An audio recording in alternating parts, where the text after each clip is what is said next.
Like, comment, share, subscribe. Also hit the bell notification. Yeah, you know what? You guys should already know what to do. The intro. Let's get into the video.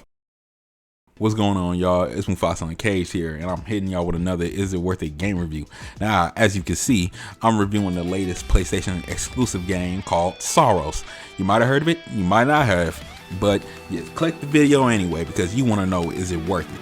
Now, as usual, I give you details, I give my opinions, show you some gameplay, and then let you decide, is it worth it? Now, without further ado, fuck the intro, let's get into the video. The story of Saros tells us a story of a space expedition gone wrong. The main character of this game is Arjun. Him and his team is sent on a rescue mission to this planet that has alien tech, time loops, looks like hell, and for some reason, people's minds are going mad.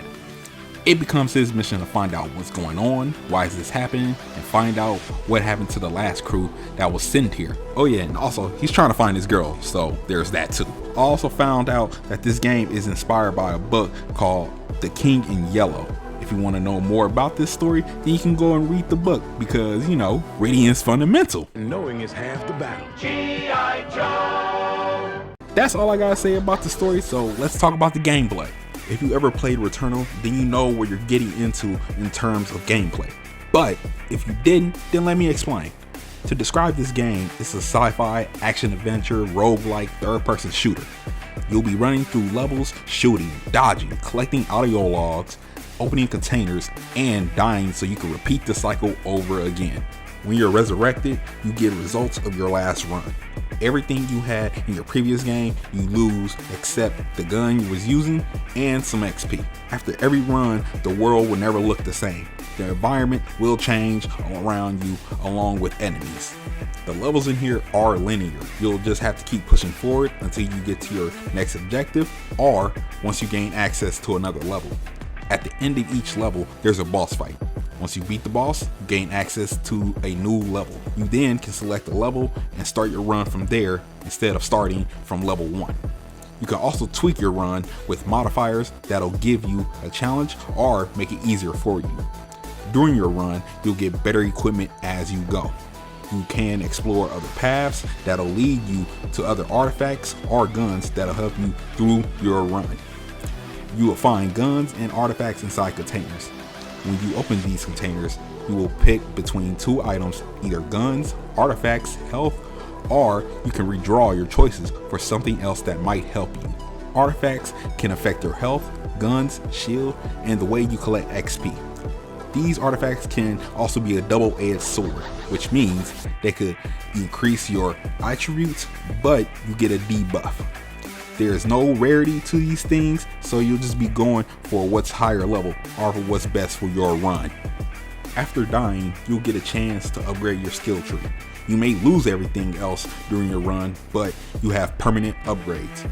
You'll mostly be upgrading your health, power, and drive. Certain upgrades will require you to collect these purple orbs you find during your run in containers.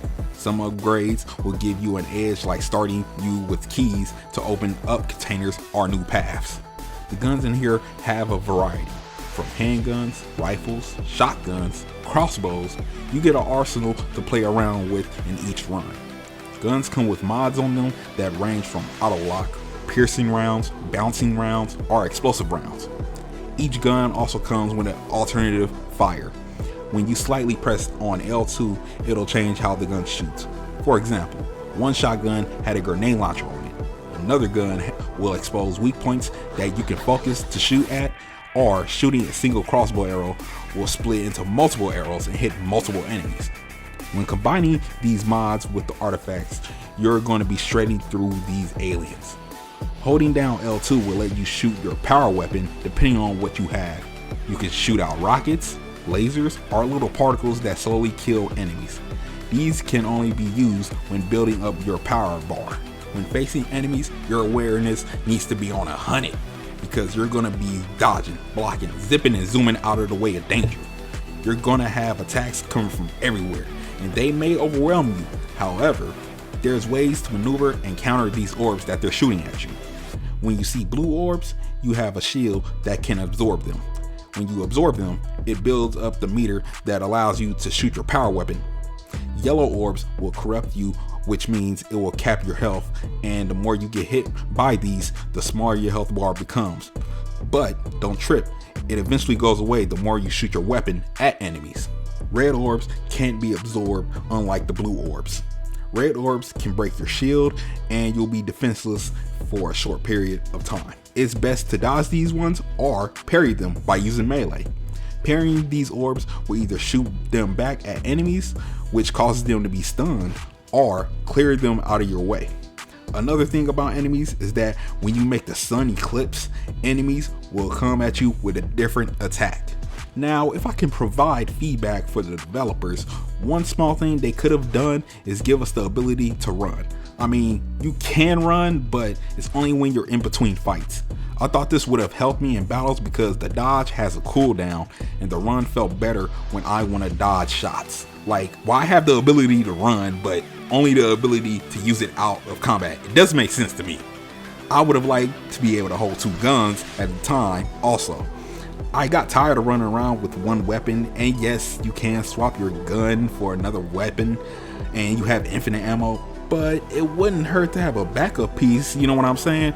Most times I would run through with one gun because it would be OP and rip through enemies and bosses with ease. When it comes to roguelike games, I'm not really interested in them. When Returnal dropped as a launch title for the PS5, it didn't look like my type of game. But also, I didn't like when you die and you gotta start all the way back over. Saros has the same thing too, however, it's not as punishing because you do get a second chance after you die the first time. I took a chance with playing Saros, and is it worth it? I gotta say, this game is solid. There's replayability in it, so that's a plus. The game can be challenging depending on how you play. I clocked in 30 hours on this game, and I'm close to the end at the time of this review.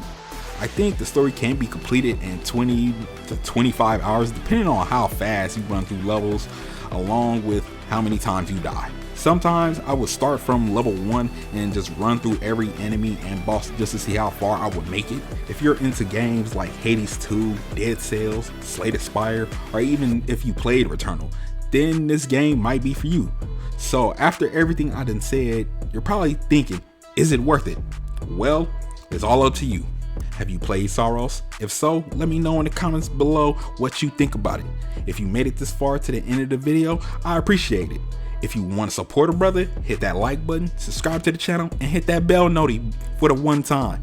You can also check out my other content on here or on other social platforms. Links will be in the description below. This has been another Is It Worth It game review from Mufasa Uncaged, and I will holla at y'all in the next video. Alright, peace.